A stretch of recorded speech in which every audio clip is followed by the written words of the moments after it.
I decided to call this video "Haircutting is Fun When You Know How" because it's a fact. Anytime there was talk of job satisfaction with the different barbers I worked with, it always came out that cutting hair is a lot of fun. Yes, it's a real pleasure to work with hands and cutting tools to change hair from a burden that can cause a frown to something that creates a smile. Talk more on this subject and you find that it's almost unanimous that starting out in the haircut business was not fun at all. It was kind of scary. For myself, I avoided a lot of the scary part because of my dad's how-to tips and encouragement. That's my purpose with this video. To give you the tips and know-how for a good start at giving first-rate haircuts.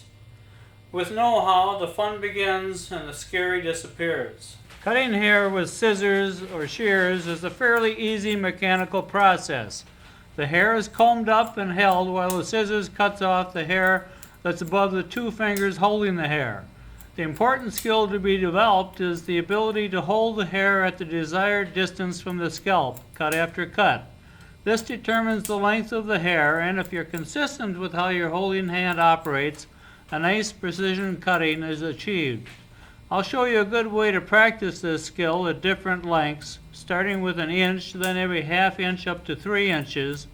But first we'll look at the mechanics of tool handling. Here is some upper back cutting. The first path has the holding hand in a no tapering or equal length position. The second path across has the holding hand in a tapering position.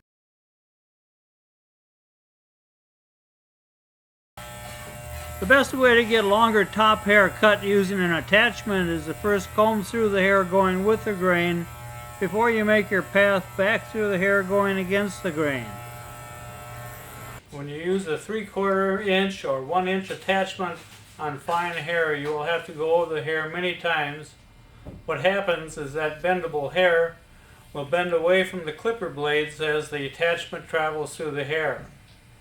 What you need to do is comb up some of the hair, hold it between your first and second fingers. It will show up like this.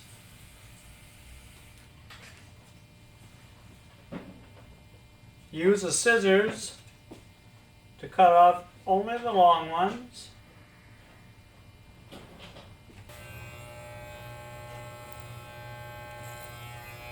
The sides and back on a Harvard are left quite full.